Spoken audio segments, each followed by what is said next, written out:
por favor, no Evangelho de Lucas, capítulo 14. Vamos ler inicialmente dos versículos 16 a 20. Lucas, capítulo 14, versículos 16 a 20.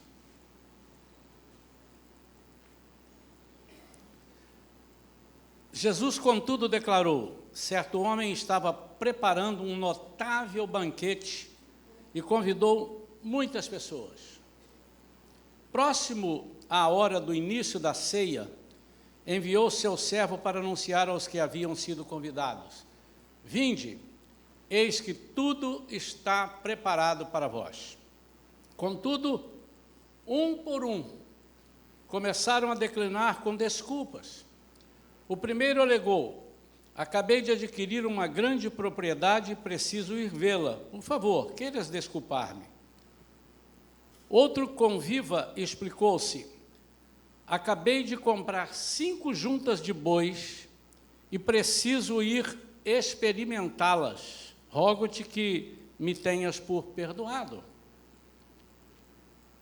E o outro ainda argumentou: acabo de me casar e por esse motivo não posso ir. Até o versículo 20, feche seus olhos, vamos falar com Deus. Pai querido, é a Tua palavra lida, dá-nos graça, dá-nos discernimento, nós possamos compreender aquilo que Tu queres falar conosco nesta manhã, Senhor.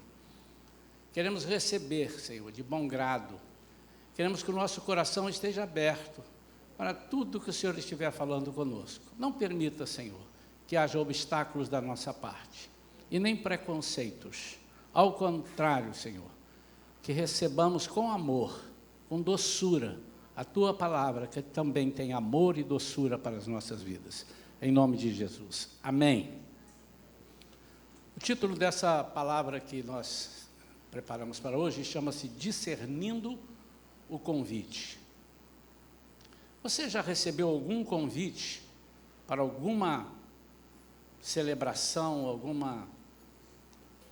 algum evento, e a princípio não soube discernir o convite? Tipo, se preocupou antes, ok, mas se chegou na hora e você entra naquele evento e não sabia que o evento era daquele cunho, como você tinha que se comportar, como você tinha que se vestir, ou deixou de ir a um convite, depois ouviu pelas pessoas: rapaz, menina de Deus, você perdeu. O que é isso? E quando a pessoa começa a conversar com a gente, dá uma raiva, e a gente diz: nunca mais eu nego nenhum convite, ou então, sempre vou querer saber com detalhes. Saber discernir o convite é mais do que aceitar o convite. Você pode aceitar e não discernir, e pode discernir e não aceitar, mas o ideal é que você possa discernir e aceitar. Você possa compreender.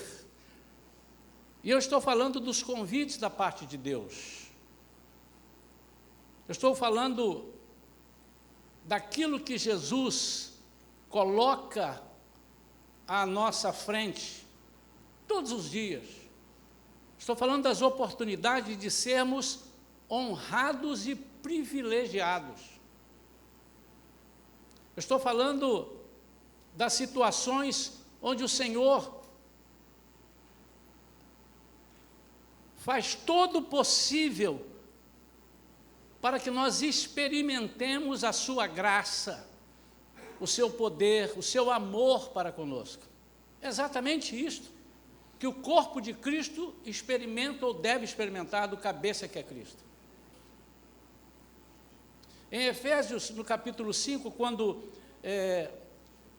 a palavra de Deus diz que ele faz a comparação de Cristo com a igreja, e ele diz que Cristo não sacrifica a igreja, ao contrário, se sacrificou por ela. E ele diz que o corpo que é a igreja, é muito bem tratado pelo cabeça que é Cristo. E ele diz que ninguém gosta de sacrificar, de machucar o seu próprio corpo. Antes, gosta de tratar, gosta de embelezar o seu corpo, alguns de mais um pouco, outros de menos, não importa, mas gosta. Ninguém gosta de ficar enfiando alfinete no corpo. Ai, como é bom levar alfinetada. Assim Cristo faz com a igreja. Então, o que nós vamos comentar aqui é dentro deste princípio. É muito mais do que as desculpas, é muito mais do que as respostas, melhor dizendo, é muito mais do que as respostas que eles deram. Eu comprei uma propriedade, eu comprei 5 juntas de bois e eu me casei. É muito mais que isso. Até porque qualquer pessoa pode comprar uma propriedade, qualquer que tenha dinheiro. Qualquer pessoa pode e deve, se ele ara a terra, ou se ele faz outras coisas, se ele trabalha, ele pode cuidar do seu trabalho. E muito mais, se casar, é um propósito que Deus tem para todos nós. Mas eu queria que os irmãos começassem a imaginar aqui esse quadro e nós vamos discernir o que essa mensagem quer trazer para nós nesta manhã. De antemão, repito, o Senhor não está proibindo que não compremos propriedade e que vivamos para Ele sem comprar nada. O Senhor não está insinuando que ninguém deve trabalhar. Até Ele diz, digno é o trabalhador do seu salário. O Senhor também, nem de longe, está dizendo, não casem. Porque se Ele com a igreja representa um casamento, Ele está dizendo que o marido, em Efésios capítulo 5, o marido e a mulher representam esse casamento que Cristo representa com a igreja. A palavra fundamental nessa parábola é desculpas. São desculpas que, se nós discerníssemos o convite ou os convites, nós não daríamos. Porque se damos, é porque não conhecemos. Vamos analisar aqui as desculpas e vamos tentar encaixar dentro do propósito, vamos tentar ler o pensamento de Jesus. Vamos tentar ler o que Jesus está falando nessa parábola. O que Ele quer dizer com isto? Como nós podemos aproveitar isso? Eu queria que realmente os irmãos soubessem separar o trabalho do trabalho, a propriedade da propriedade e o casamento do casamento. Porque já ficou claro para nós que em nenhum desses itens Jesus está se opondo. Quando Jesus diz, como é difícil um rico entrar no céu, é mais fácil um camelo passar pelo fundo da agulha. Ele está dizendo assim, é impossível o rico entrar no céu. Você não encontra nenhuma tradução, e nem no original, que diz que é impossível. Ele diz que é difícil. Então nós teremos ricos no céu. Abraão está lá, rico, e outros. A primeira desculpa, ele diz, eu acabei de adquirir uma grande propriedade. Se nós olharmos o contexto dessa mensagem, antes desse mesmo capítulo, Jesus vem falando daquelas pessoas que gostam de ser honradas.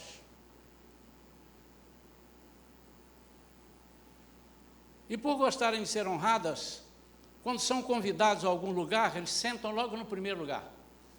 E ele disse, vocês não façam isso, porque se você for chamado por uma cerimônia de casamento, ou alguma coisa assim, sentar no primeiro lugar, vem o mestre de cerimônia e convidou uma pessoa acima de você em termos de importância, ele te pede, por favor, sai daqui que eu tenho uma pessoa para sentar aqui, senta lá atrás.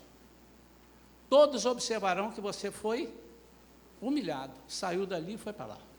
Mas quando você chegar, você senta lá atrás, não procure os primeiros lugares, porque o mestre de cerimônia vai chegar, vai olhar para você e dizer assim, vem para cá para frente. E você será honrado. Então ele está falando de honra.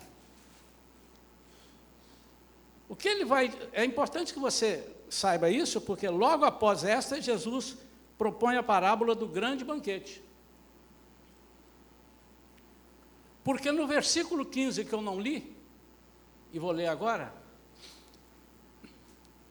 ao ouvir tais ensinos, um dos que estavam, os ensinos anteriores, do sentar no primeiro lugar, no último lugar, não escolher, ao ouvir tais ensinos, um dos que estavam reclinados ao redor da mesa, enunciou, feliz será aquele que partilhar do pão no banquete do reino de Deus. E ele disse assim, esse é o camarada feliz. E ele, então, propõe essa parábola. Certo homem estava preparando um notável banquete e convidou muitas pessoas. A Bíblia não diz, mas eu tenho certeza que esse banquete era 0,800. Hoje em dia, às vezes, a gente convida um banquete e diz, ó, estou te convidando para um banquete, olha, a entrada é R$200.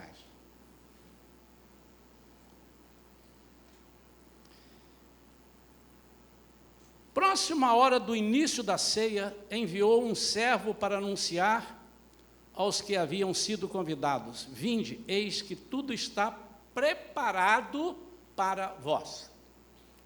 Aqui nós temos duas figuras que não podem ser desprezadas. Este homem que preparou um grande banquete é o Senhor. E esse banquete não está falando de, alguns confundem esse convite com o convite para a salvação. Não é. E quando tudo estava pronto para que essas pessoas fossem honradas, ele envia o Espírito Santo. Esse servo que ele envia aqui é a figura do Espírito Santo. Vamos entender. Quando nós nos propomos, quando nós aceitamos servir a Jesus, seguir a Jesus, fica implícito que serviremos e seremos honrados, seremos beneficiados. Por quê? Porque o Espírito Santo de Deus está enviado por Ele, está sobre a nossa vida, está dentro de nós, e todo o desejo que o Senhor tem é que nós sejamos honrados para que o nome dEle seja exaltado.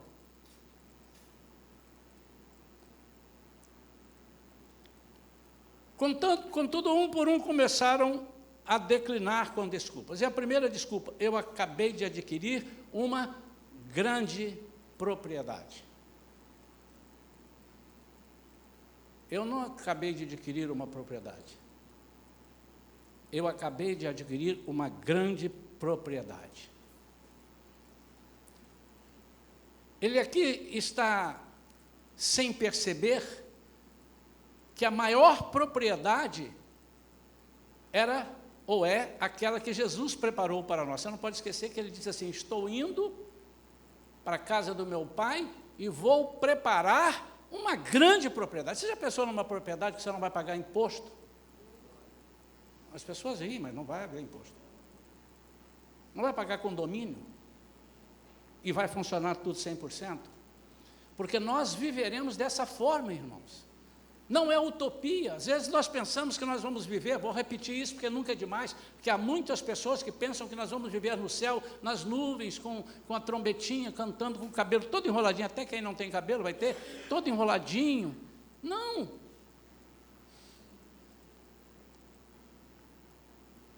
Nós viveremos nos melhores lugares. O que Jesus está falando para nós, que Ele nos convida a viver nos melhores lugares, ainda que estejamos aqui. Porque daqui iremos num lugar sem comparação alguma. Mas nós nos apropriamos das coisas que são desprezíveis, das coisas que perecem. nós abrimos mão e não entendemos o teor da mensagem.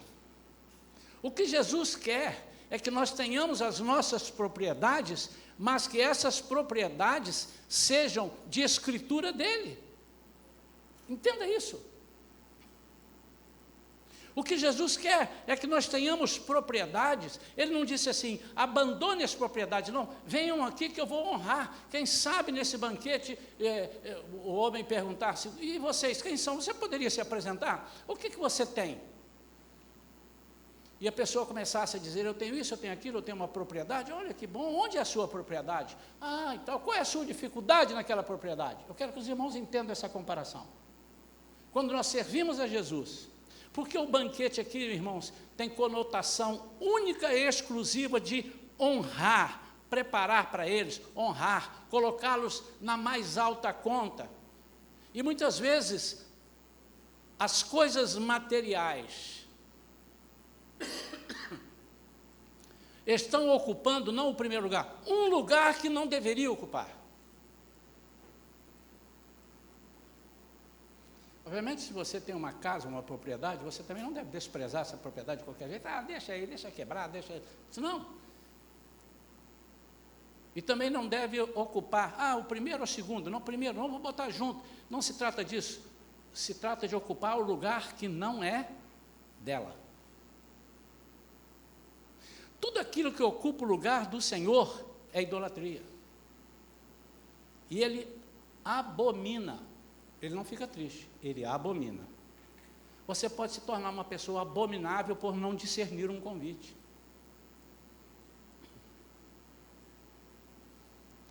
Nós temos orado aqui na igreja por vários projetos que as pessoas trazem. E quantas pessoas já entraram aqui e disseram, pastor, eu estou comprando uma casa, ora por isso, a gente orou. Biblicamente, quem não interpreta isso aqui, diz, não, meu irmão, isso aí vai te levar para o inferno. Não compra nada, não. E ainda que você entenda que muitas pessoas não podem comprar e não poderão, muitas pessoas irão para o céu sem nunca ter uma propriedade, viverão de aluguel. Você precisa da mão do Senhor para você pagar o aluguel. Porque enquanto você está naquela propriedade alugada, você é responsável por ela. E o que Jesus quer é que você troque, que você saiba discernir esse convite. Não ajunteis tesouros na terra. Note, onde houver um tesouro, ali estará o seu coração. Irmãos, eu convido a todos os irmãos nesta manhã a fazerem um projeto para comprar propriedades. Comprem 2, comprem 3, comprem 4, comprem 5, quanto vocês puderem. Mas nunca troquem um convite de honra. Nunca troque essa propriedade por um convite de honra. O convite de honra do Senhor significa que o Senhor quer gerir a sua propriedade.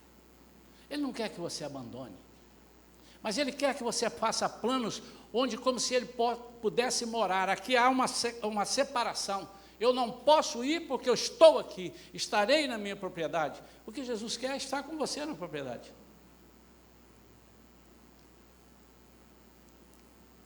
O segundo explicou, acabei de comprar 5 juntas de bois, 10 bois, e preciso ir experimentá-las. Ele aqui está falando de trabalho. Naquela época, certamente, Jesus tinha como experiência maior para eles o arar a terra, o preparar a terra. A Bíblia diz no Salmo 127, versículo 2, não adianta acordar de madrugada, se Deus não puser a mão no seu trabalho.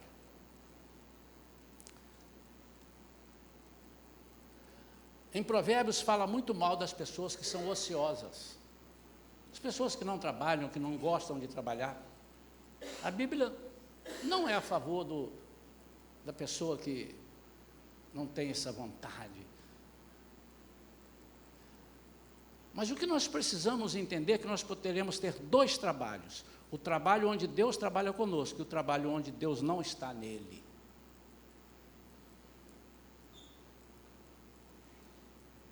O Senhor está chamando aqui as pessoas, e é interessante que ele cita essas três. Por que ele cita? Não, cada um deu uma desculpa e disse que não podia vir. Outros disseram, eu tenho um compromisso. Não, ele diz o que é. Porque todas elas são passíveis de acontecer e têm a aprovação de Deus. Mas o que eu faço com o meu trabalho e o que Deus faz através do meu trabalho? Há uma diferença muito grande. Há pessoas que trabalham e ganham muito dinheiro e gastam mais do que ganham. Aí você poderia dizer, pastor, mas ele é um descontrolado, ele tem 5 cartões de crédito, porque o Espírito Santo não o ensinou ainda. Mas não tem nada a ver com ganhar muito ou ganhar pouco. Porque há pessoas que ganham pouco e ainda emprestam. Que matemática é essa? Ser honrado no seu trabalho é não permitir que o seu trabalho, as suas tarefas, ocupem o lugar de Jesus. Irmãos, ninguém deixa de trabalhar. Eu vou marcar uma reunião aqui amanhã, 10 horas da manhã. E aí os irmãos dizem, não, pastor, eu não posso trabalhar. Seu irmão, olha a Bíblia que está dizendo. Não despreze, larga tudo e vem para a igreja. Você nunca vai me ouvir dizer isso. Porque não é bíblico. Eu não estou dizendo isso. Eu estou dizendo, sempre, você precisa estar sempre com o convite em mente. O convite foi feito para que houvesse uma celebração de honra. O banquete era para honrar aquelas pessoas. Se Deus não tiver com a mão no nosso trabalho, se Ele não tiver com a mão na nossa mente para discernirmos melhor as direções, nosso trabalho é cansativo, irmãos. A gente acorda de manhã já reclamando, meu Deus, vou enfrentar aquelas feras lá no meu trabalho. Jesus, até quando? Não vejo a hora de tirar férias. Mas você saiu férias mês passado. Pois é, mas já estou precisando de sair de férias. Às vezes você não esteja cansado, você não está cansado, às vezes você está desanimado com o seu trabalho. Você já experimentou ir a um banquete com o Senhor e levar o seu trabalho? Agora, o que me chama a atenção aqui é que ele fez um banquete. Vamos supor que se fosse hoje, esse banquete seria que horas? À noite, normalmente, a não ser que fosse um final de semana. Mas vamos dizer que um banquete de classe, normalmente se faz à noite, né? Qual o problema de você ter 5 juntas de boi? Você vai arar a terra de noite? Aqui entra a preocupação. Aqui entra a preocupação. Você pode servir ao Senhor com as 5 juntas de boi. Você pode servir ao Senhor com a sua grande propriedade. O que vai te separar é a sua preocupação excessiva daquilo que você não pode fazer. Eu me lembro do meu pai. Meu pai tinha lá uns boizinhos, lá no interior, lá na roça. E ele usava esses bois, ou ele arava lá, ou ele tinha umas vaquinhas também de leite. E eu me lembro que um dia ele estava muito triste, assim, mas preocupado. O que terá acontecido? Porque ele tinha uma vaca chamada Vaca Estrela. Olha só, eu tinha uns 10 anos de idade, eu lembro disso. Foi ontem. A Vaca Estrela amanheceu morta. No dia anterior ela tinha dado normal, dado leite. Morreu. E morreu de noite, quando meu pai estava dormindo. E ainda que ele estivesse vivo, ele não era veterinário, ainda que ele estivesse vivo, não, ainda que ele estivesse acordado, ele não era veterinário, ele talvez não pudesse fazer lá no sítio, lá na roça, lá no interior, para lá onde o vento faz a curva, depois da cidade, que já era pequena, onde eu nasci, era lá na roça da cidade. Muitas vezes, amados, nós estamos fazendo errado porque nós estamos colocando a nossa preocupação naquilo que nós não podemos resolver. É disso que Jesus está falando. Em nenhum momento aqui ele diz, aquele que não larga a sua propriedade, não larga os seus bois, joga fora, e tu não é digno de mim, não. Ele disse, vocês não entendendo, vocês não estão entendendo o momento da honra.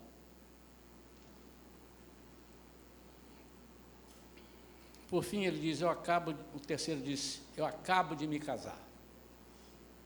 Traz a esposa para o banquete, ela deve comer bem. Traz a esposa para o banquete. Irmãos, a preocupação excessiva com a família pode levar a família para o buraco. Porque se eu me preocupo demais, é porque eu quero resolver os problemas, e repito, que eu não posso resolver. Não foi você quem criou a família.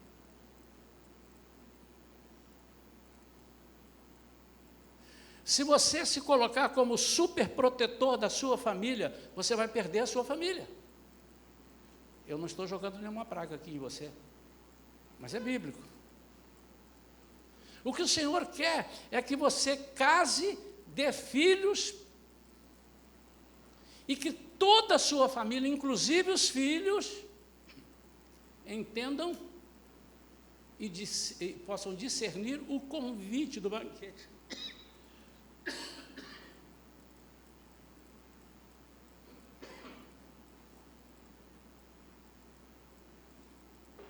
Amém ou não amém? Você possa discernir. Não adianta você casar certinho. O que é casar certinho? Casar segundo a Bíblia. O marido, a mulher, não terem relações antes do casamento, porque isso tem a ver com a Bíblia. A relação de Jesus com a igreja vai ser só depois do casamento. Tem a ver, mas isso um dia eu prego e mostro a comparação. Não adianta você pegar os seus filhos e dizer para eles isso, aquilo, assim, a Bíblia, isso. Isso é muito pouco, porque essas coisas você pode fazer, mas há coisas que você não pode fazer. Você não pode acrescentar 10 centímetros na sua vida, nem da sua esposa, nem do seu marido, nem dos seus filhos, nem dos seus pais. Ninguém pode. O que o Senhor quer é te honrar. E você dá uma desculpa esfarrapada dessa moça, estou falando lá com ele, que aqui não tem ninguém que daria essa desculpa, tenho certeza. Quando eu me preocupo excessivamente em proteger a minha família, cuidado, ela está desprotegida. Eu não sou capaz.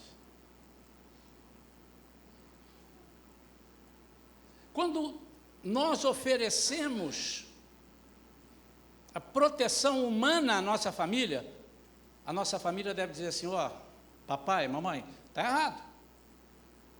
Porque a Bíblia diz que, pelas nossas forças, nós não podemos fazer nada.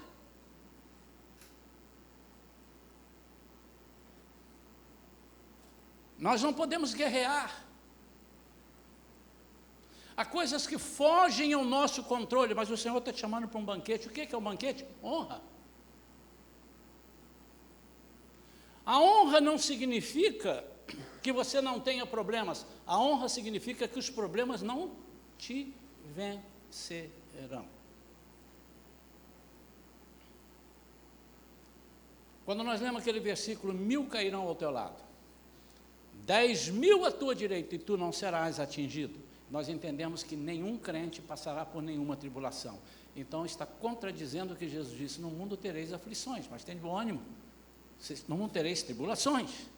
Como não passaremos? O que ele está dizendo é o seguinte, 1000 cairão, 10.000 também cairão, e você não vai cair. Ser atingido é ser tirado de combate. Está entendendo agora esse versículo? Seu carro vai bater, mas você não vai deixar de ter carro por isso. E nem vai deixar de seguir a Jesus porque seu carro bateu. É isso que ele está dizendo? Você vai perder um bem, você vai perder alguma coisa até algum parente, mas você não será atingido. O diabo não conseguirá ferir você. 3 ídolos que ajudam a deixar Jesus fora do seu lugar. Primeiro, bens e riquezas. Segundo, trabalho. E terceiro, família. Irmãos, é inaceitável que alguém que vem ao altar casa-se com as bênçãos de Deus, e eu estou me referindo a casar com as bênçãos de Deus, eu não estou me referindo na igreja evangélica, casar com a bênção de Deus, com o coração, entendendo o que significa o casamento. É inconcebível que essa família se afaste de Deus por causa da família. Inconcebível. Se há uma coisa que eu ainda não consegui, não acho que eu não terei tempo de conseguir, Jesus vai voltar antes, é esse mistério. Outro mistério que eu não entendo é como é que a pessoa pede a Deus um emprego para sobreviver, para pagar as contas e tudo, e por causa desse emprego ele abandona Jesus.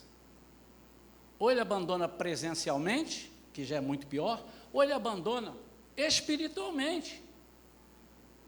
Às vezes está aqui, pode ser que esteja alguém aqui, tomara que não, mas pode ser, ou ali na outra igreja, pode ser, mas ele está ali, fazendo contas. Meu Deus, amanhã é dia 21, é dia 20 é dia de eu pagar isso aqui. Ai, deixa eu ver quanto eu tenho no banco. Ele está muito preocupado.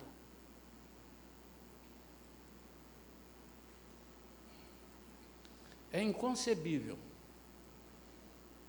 uma pessoa deixar de seguir a Jesus ou se afastar de Jesus ou recusar as honras de Jesus confiando na sua propriedade, colocando ela no lugar de Jesus.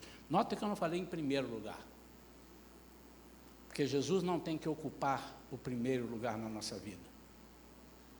Jesus precisa ocupar o único lugar na nossa vida, o lugar dele.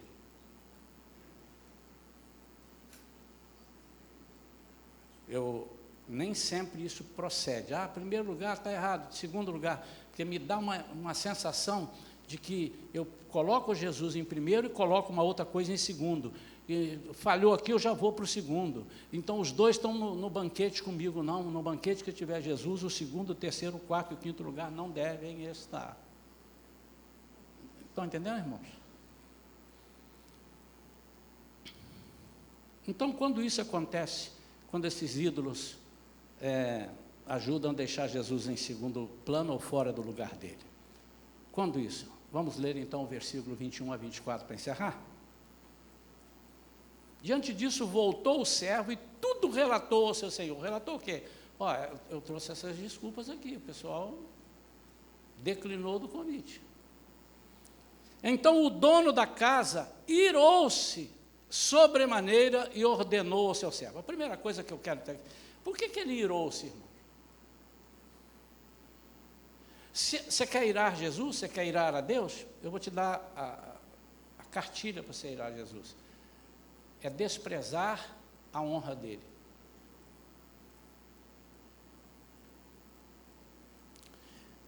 Irou-se sobremaneira e ordenou ao seu servo: sai agora mesmo para as ruas e becos da cidade e traze para aqui os pobres, os aleijados, os cegos e os coxos. Vamos entender isso? Os pobres não têm como se autossustentarem. Jesus diz: eu vou te sustentar. O que Jesus está mostrando nessa parábola é que ele chama para honrar aqueles que são dependentes dele. Então ele chama os pobres. Não que ele não goste dos ricos, ele primeiro chamou as pessoas que ele achava que tinha que chamar. E ele já sabia disso, porque na parábola anterior ele disse quantas pessoas são, eles gostam. Não, esse jantar é um jantar, mas eu comprei uma propriedade, eu tenho uma propriedade, o jantar eu janto a qualquer hora. Ele não entende, ele não soube discernir o poder da honra do convite. Todo o nosso contexto está nisso aqui. Ele traz os aleijados, porque os aleijados não são arrogantes, são deficientes. Isso é uma figura de que quando nós somos incompletos, o Senhor nos completa. Ele diz, eu os completarei. Os cegos não acharão que conseguem ver tudo. Há muito crente que ainda não enxergou, porque ele não está deixando o Senhor mostrar. É preciso que você seja cego, meu amado. Cego do seu entendimento humano, que sobrepõe o entendimento de Deus. Por favor, a pastora agora há pouco falou aqui na abertura, e eu confirmo, que nós temos que ter entendimento, nós temos que aprender, temos que ler a Bíblia. Daqui a pouco nós vamos estar aqui na escola Esforce, escola dominical, é para aprender. Não é disso que nós estamos falando. É da natureza humana sobressair ao espiritual. Quando você quer estragar tudo que o Espírito Santo quer te dar, e basta você dizer, eu recebo, Senhor, eu não tenho preconceitos, eu largo tudo para ouvir a Tua palavra. Quando você diz isso, Ele vem e te enche, e mostra o caminho. Os coxos, eles pensam que andam com dificuldade. Coxo é aquele manco, aquele que, né? E o Senhor diz assim, se você reconhecer que você está claudicando, se você reconhecer que você não está sabendo se firmar, vem aqui, eu te dou a mão, eu te seguro pela tua mão, com a minha mão direita.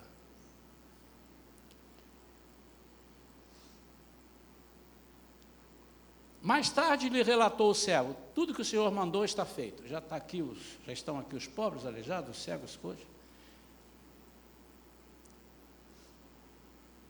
Mas ainda há lugar.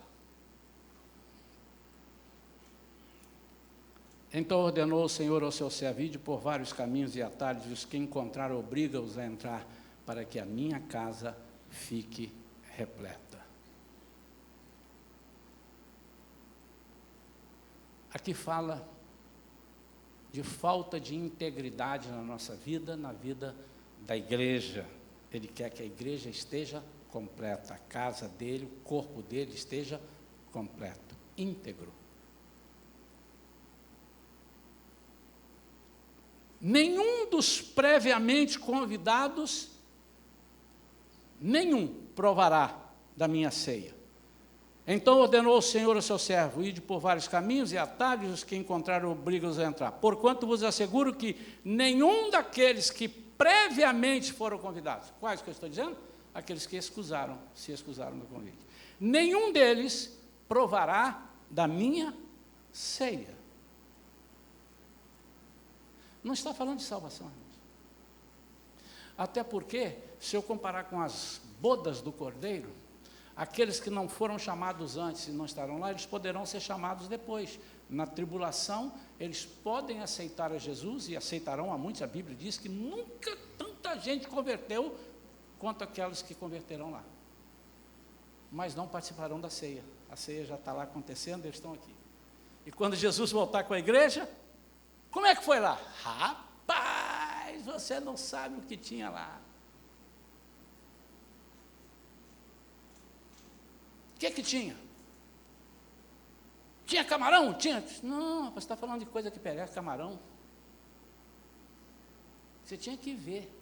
Jesus levantou uma hora assim e falou assim, Ricardo, o senhor conhece meu nome? Conheço, eu sei tudo da sua vida, você está aqui convidado porque eu quero te honrar.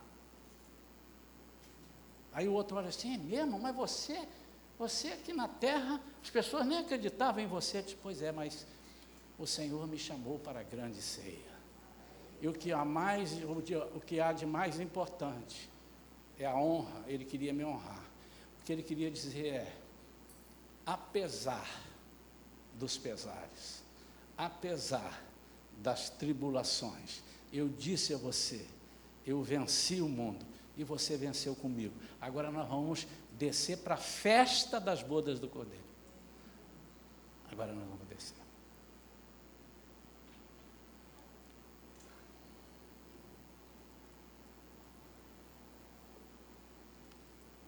Próxima hora, o versículo 17 diz, né? Próxima hora do início da ceia, enviou o seu servo para anunciar aos que haviam sido convidados: vinde, eis que tudo está preparado para vós. Palavra do Espírito Santo. Irmãos, quando nós estamos desatentos à voz do Espírito Santo, pobres de nós estamos trocando tudo aquilo que temos, tudo aquilo que vemos, tudo aquilo que podemos tocar, tudo aquilo que podemos ver e sentir, nós estamos trocando deixando o sobrenatural para pegar isso. Nós queremos e precisamos do sobrenatural de Deus. Quero orar pela sua vida. Vamos ficar de pé. A palavra desta manhã é para que você não deixe de construir, não deixe de buscar, mas que você em todas as coisas coloque Senhor Jesus no seu devido lugar. E Ele vai honrar você em tudo que você fizer. Pai, em nome de Jesus, nós estamos aqui com a Tua igreja, que ouviu atentamente a palavra. Assim como eu entendi, certamente eles entenderam, porque o Teu Espírito Santo já se encarregou de aqui nos lugares falar com cada um segundo o Teu querer. A forma com que o Senhor quer nos tratar, a honra, para que nós nos sobressaiamos perante aqueles que não têm a Ti como Senhor e Salvador, e não para sobrepujar sobre eles, sobrepujar a vida deles, mas para que eles tenham vontade de seguir este caminho. Para que as pessoas do lado de fora entendam: puxa vida, que honra que o meu vizinho foi chamado para esse jantar. Assim como na parábola anterior, aquele que estava lá atrás, quando ele se levanta para vir para frente, convidado pelo mestre de cerimônia, que é o Senhor, ele possa dizer: que bom, obrigado. Mas os outros dirão: quem é este que o Senhor honra? Senhor, tudo que o Senhor tem feito, tudo que o Senhor fez na sua passagem aqui em terra, foi para honrar. Quando o Senhor estava com aqueles discípulos no barco, e veio a tempestade, o Senhor disse: vento, fica quietinho, águas, fiquem lisas. E eles disseram: quem é este que até aos ventos e ao mar manda e diz: obedecem? Senhor, ali estava um ponto de honra. O Senhor disse: eu vou preservar o seu barco, eu vou preservar a vida de vocês, e todos verão que apesar das dificuldades, vocês não foram tragados. Senhor, que nós possamos nesta manhã sentir isso e honrar os Teus convites, em nome de Jesus, amém. Ainda de pé, eu vejo aqui pessoas que eu não conheço, porque não são desta igreja.